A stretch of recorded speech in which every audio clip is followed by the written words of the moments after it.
Imagina a seguinte cena: você se senta para ler, pega um livro, lê 2 páginas e a sua mão já vai sozinha em direção ao celular. Você jura que vai só ler uma mensagem que te enviaram, mas quando percebe, já abriu as redes sociais e está rolando o feed. E quando você lembra que estava lendo um livro, a cabeça já está rodando em 5 coisas ao mesmo tempo e você quase não lembra o que acabou de ler. Já aconteceu com você? A gente sente até uma culpa, né? Mas calma, isso não significa que você não gosta de ler e tem que desistir do hábito da leitura. Na verdade, o problema é outro. A sua capacidade de atenção está enfraquecida.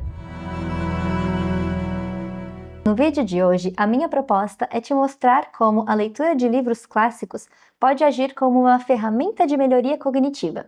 E eu vou também te recomendar 5 títulos que eu acredito que seriam de grande ajuda, caso você queira desenvolver nesse aspecto. Mas antes disso, eu quero pensar com você sobre os motivos que nos levam a ter tanta dificuldade de concentração quando nós estamos lendo textos mais longos e densos. A nossa atenção está sendo treinada o tempo todo por telas e conteúdos rápidos. E, em geral, ela está sendo treinada para durar poucos segundos. Pesquisas em neurociência mostram que, nas últimas décadas, o tempo médio em que nós conseguimos ficar focados em uma tarefa sem interrupção vem diminuindo, especialmente em ambientes cheios de estímulo digital. A boa notícia é que nós podemos enxergar a atenção como se fosse um músculo. Não é porque a sua atenção é curta hoje que ela tem que permanecer assim para o resto da sua vida. Você pode estimular esse músculo, fortalecê-lo e se transformar de uma pessoa distraída em uma pessoa atenta. Mas você sabe como exercitar esse músculo? Uma das melhores formas é através da leitura de textos de alto nível literário. A gente já tem um vídeo aqui no canal onde eu explico exatamente como o hábito de ler literatura clássica é capaz de mudar objetivamente a sua forma de pensar e como isso funciona como uma ferramenta de melhoria cognitiva. E eu recomendo que você assista depois, caso se interesse em entender mais profundamente sobre essa questão. Mas o caso é que, quando você se envolve com um livro clássico, o seu cérebro precisa manter várias coisas ativas ao mesmo tempo. Acompanhar a história, guardar informações, montar imagens mentais, imaginar intenções e emoções dos personagens, ler nas entrelinhas. Estudos com leitura de ficção mostram que esse tipo de texto ativa várias áreas do cérebro ao mesmo tempo: linguagem, memória, emoção, e isso fortalece conexões entre elas, o que está ligado ao melhor desempenho cognitivo geral. Esse é um hábito que exige uma atenção contínua, e isso é a experiência oposta da leitura fragmentada do feed, em que você pula de um microtexto para o outro e o seu cérebro precisa fazer trocas de foco o tempo todo, como se estivesse trocando o canal da televisão, mas antes de conseguir ativar a leitura profunda. E essa leitura profunda de textos literários com tempo de compreensão funciona quase como um ambiente protegido, em que você treina a sua mente para ficar no mesmo fluxo, acompanhando uma história que se desdobra devagar, com detalhes. E pensando nisso, hoje eu trouxe então 5 clássicos que podem servir como essa academia da atenção, da percepção e da concentração. Não são livros difíceis, no sentido de serem inacessíveis, mas cada um deles exige um tipo específico de presença mental. Vamos começar com O Retrato de Dorian Gray, de Oscar Wilde. Wilde era um escritor irlandês do fim do século XIX, conhecido pelo humor afiado e por frases que parecem aforismos. A história é relativamente simples de resumir. Um jovem encantador chamado Dorian Gray tem a sua beleza retratada num quadro. Influenciado por um amigo, ele deseja que o quadro envelheça no lugar dele, para que ele possa viver uma vida inteira de prazeres sem que o seu rosto carregue nenhum sinal disso. O desejo se realiza, e com o passar do tempo, o quadro vai registrando toda a deformidade moral de Dorian. O rosto dele no retrato vai literalmente apodrecendo e fica guardado no sótão, enquanto o Dorian real continua impecável e lindo. E por que esse livro é um bom treino de atenção? A dificuldade dele não está só na história em si, mas no jeito como Wilde constrói cada página. Ele não é um autor de leitura automática. Os diálogos são cheios de frases que soam como pequenas teses sobre a vida, sobre beleza, sobre o prazer. E se você passa o olho rápido, eles entram como se fosse decoração, sabe? Como se fossem frases bonitas só. Mas, se você desacelera um pouco, percebe que quase todo capítulo te convida a fazer uma pausa mental e pensar: eu concordo mesmo com isso? Esse personagem está sendo sério ou ele está exagerando de propósito? Essas perguntas que a gente faz para si mesmo para conseguir entender o texto melhor. E esse movimento de não engolir a frase de primeira, e, em vez disso, parar para testar a ideia dentro da sua própria cabeça, já é, por si só, um treino de atenção mais profunda. Outra coisa que exige foco aqui são os símbolos que Wilde espalha pelo livro. O próprio quadro, os espelhos, alguns objetos, até cores e ambientes que se repetem.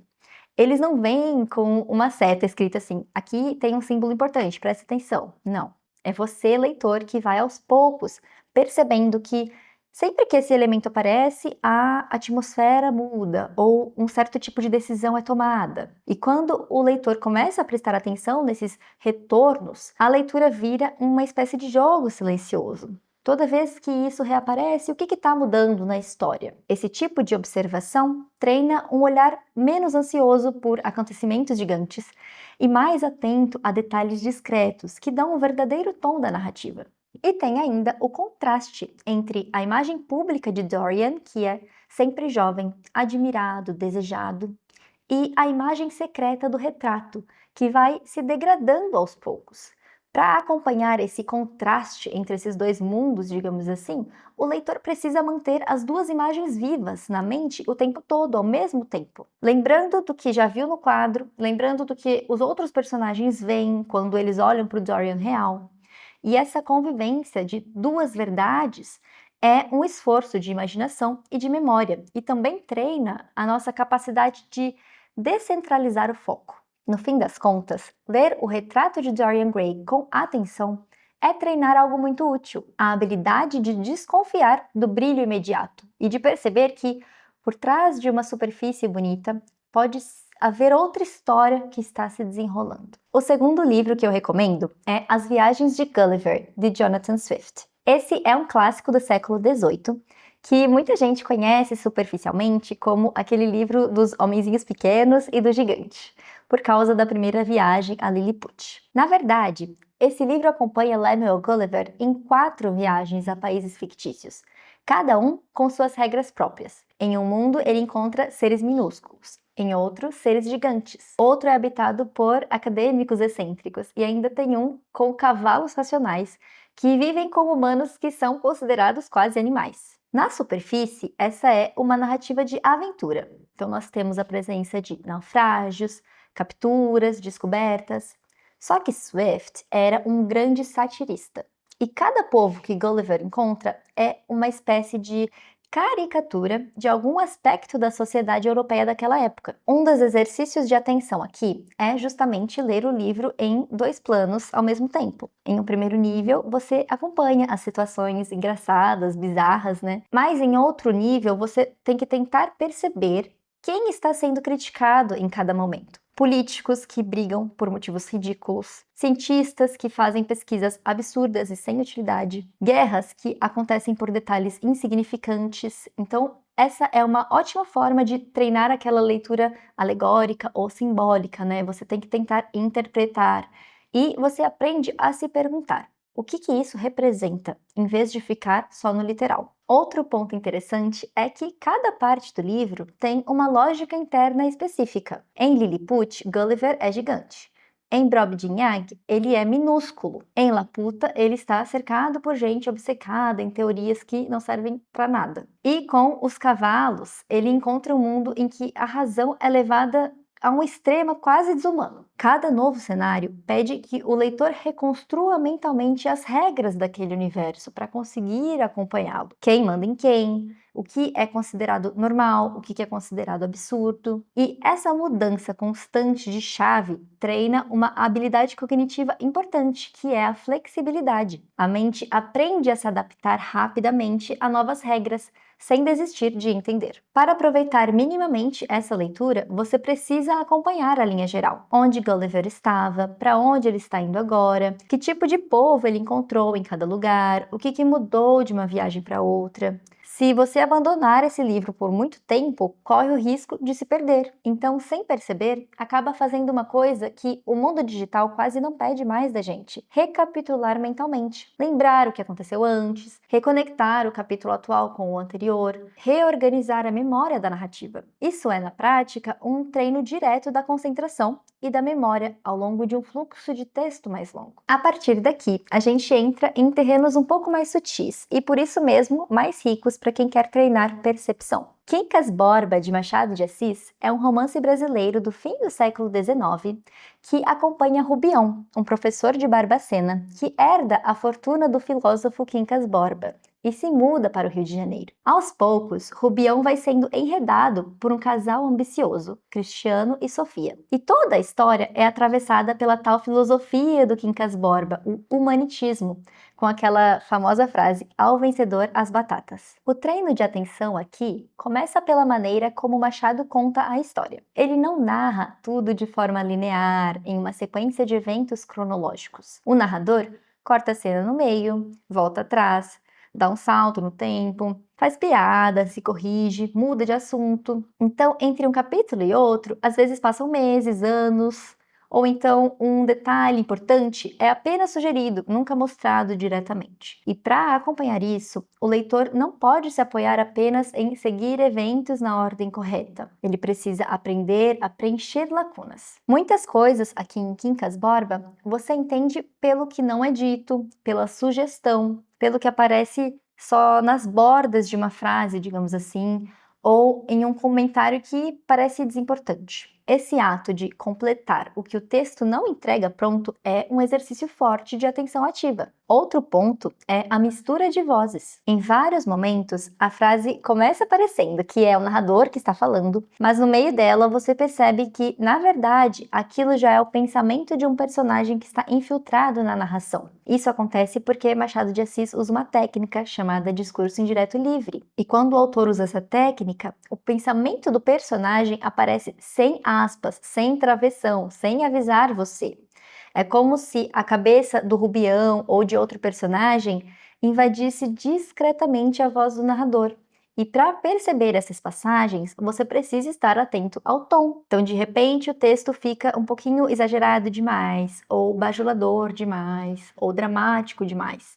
E isso é um sinal de que não é mais o narrador neutro falando, e sim alguém se enganando, se autoiludindo. Ler assim é aprender a perguntar: isso aqui é o texto falando comigo ou agora é a mente do personagem que está se traindo, que está falando? Outra camada exigente é a atenção ao comportamento social. Quem convida quem deixa quem esperando, quem chama de amigo na frente de todo mundo e depois humilha por trás. E para entender o que está em jogo, o leitor precisa aprender a dar peso a esses gestos, que nunca são chamativos, tá? Eles são sempre discretos. Por exemplo, um aperto de mão, que dura um pouco mais, um elogio que é exagerado demais. Ao invés de ler essas cenas como enchimento, você passa a enxergá-las como pistas de quem está manipulando, quem está sendo ingênuo, quem está atuando. E isso treina um tipo de percepção que também é muito útil fora da literatura: a habilidade de perceber o que uma pessoa está comunicando sem dizer diretamente. O quarto livro da nossa sequência é Névoa, do Miguel de Unamuno, escritor espanhol do começo do século XX. Ele chamou essa obra não de romance, mas de nívola,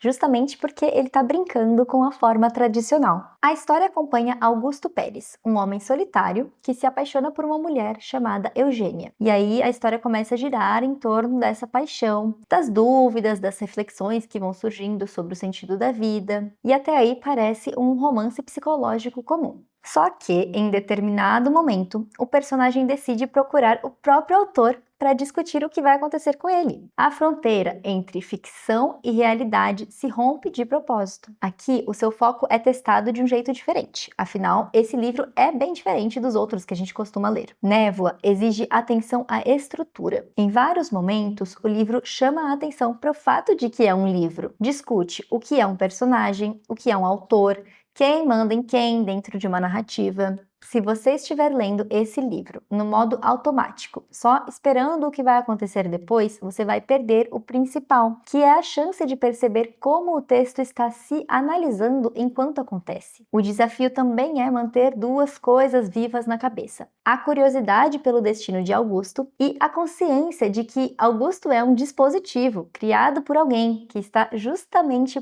problematizando a ideia do destino narrativo. Ou seja, você precisa estar disposto a seguir o fio de um raciocínio, não só o fio de uma sequência de eventos. E é um treino de atenção voltada para o interior, para o fluxo de ideias e de emoções. E ainda tem a parte mais explicitamente filosófica. O Namuno intercala situações do dia a dia com reflexões sobre liberdade, morte, identidade, sentido da existência. Muitas vezes, o que começa como um diálogo cotidiano se transforma em uma discussão abstrata. O autor se dirige diretamente aos leitores, convidando-os a serem participantes filosóficos. E isso também pede uma mudança de marcha no cérebro. Você precisa sair do modo de quem só está acompanhando uma história e entrar no modo de quem pensa junto com o texto. Isso é um treino excelente para quem sente que a mente foi acostumada só a conteúdos rasos. Você aprende a ficar alguns minutos a mais com uma ideia, sem se desesperar porque ela não se resolve na mesma hora. Em vez de largar o livro quando ele sobe um pouco o nível de reflexão, você aprende a respirar, reler, a acompanhar. E esse tipo de persistência é exatamente o que a gente perde quando se acostuma só com conteúdos rápidos. Por fim, o livro que eu acredito ser o mais exigente dessa lista, mas talvez também seja aquele em que você consegue sentir a sua atenção sendo puxada de um jeito mais nítido. Parece que a gente consegue ouvir o som das engrenagens girando no cérebro. O Processo, de Franz Kafka. Esse foi um dos livros que me fizeram começar a me interessar por literatura clássica, porque quando eu terminei de ler, eu fiquei naquele estado de choque, sabe? Me perguntando o que tinha acabado de acontecer. E eu sinto então que ele foi como um divisor de águas no meu gosto literário. A história começa assim: um homem chamado Joseph Kay acorda certo dia e ele é informado de que está sendo processado. Ele não sabe o motivo. Ninguém explica as regras, ninguém explica o que ele fez de errado. E quando ele vai atrás de descobrir o que ele tem que fazer para se defender, os escritórios são difíceis de encontrar. As autoridades também não querem ajudar ou parecem nem ter aquela informação. Cada pessoa com quem ele conversa acaba indicando outro caminho, outro documento que ele tem que buscar, outro escritório que ele tem que encontrar. Então, ele passa o romance inteiro tentando entender o sistema, falar com as pessoas certas, resolver isso, encontrar alguma lógica. E parece que ele está caminhando por um corredor infinito. Por mais respostas que ele encontre, não parece que ele está se aproximando de um resultado final. E isso vai dando uma angústia, porque o leitor acompanha tudo isso sem receber uma chave clara de interpretação. O desafio de atenção aqui é muito menos intelectualizado do que às vezes se imagina. O processo treina, sobretudo, a paciência. É um livro que não é generoso em termos de explicação. Você acompanha uma situação burocrática absurda, que nunca se clarifica completamente, e em vez de deixar uma chave interpretativa pronta, você é deixado junto com o personagem naquela sensação de confusão. No ambiente digital, quando algo não se resolve rápido, a gente é acostumado a fechar uma aba e ir para outra coisa. Mas em Kafka, se você faz isso, você simplesmente não lê o livro. Para aproveitar essa experiência, você precisa aceitar ficar um tempo dentro de uma situação que não vai se esclarecer. E quando você aguenta alguns capítulos nessa dúvida sem abandonar, isso é um treino direto de atenção em cenários que não dão recompensa imediata. As cenas desse livro também têm um certo grau de repetição. Então, há muitas visitas a escritórios,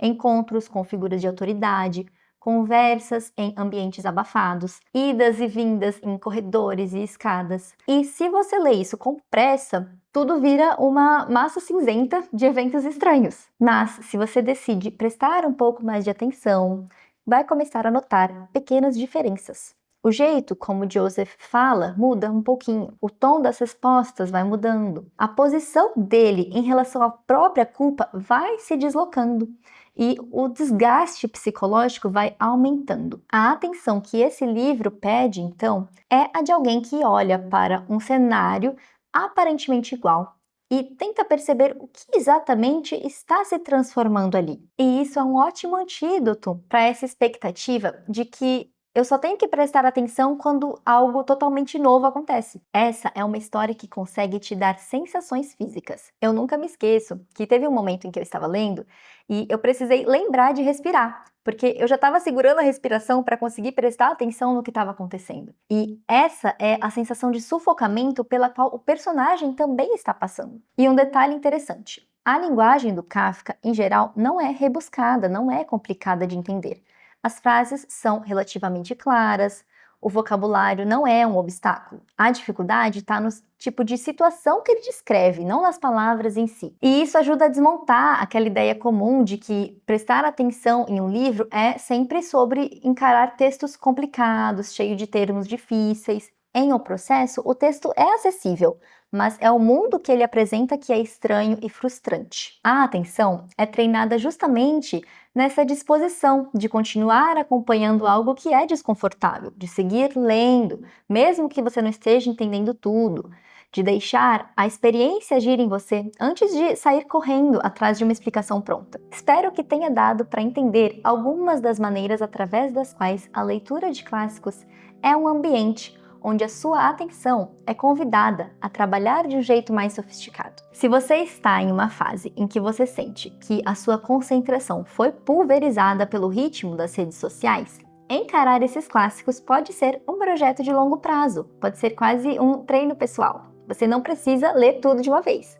Escolhe um deles, lê com calma, pode demorar um tempo, leia sem culpa. O importante é que durante aquele tempo você se permita ficar dentro de um único mundo por mais páginas do que o seu feed normalmente te permite. E para fechar, eu queria ouvir, desses 5 livros, qual te deu mais vontade de encarar primeiro? Ou, se você já leu algum, conta aqui nos comentários qual foi a sua experiência. E se você tiver outro clássico que você sente que puxa a sua atenção de um jeito diferente, comenta aí também. E assim a gente vai montando juntos uma espécie de mapa de leituras que não só contam boas histórias, mas também ajudam o cérebro a recuperar a capacidade de foco que o mundo atual vive tentando roubar. Boa leitura e até o próximo vídeo!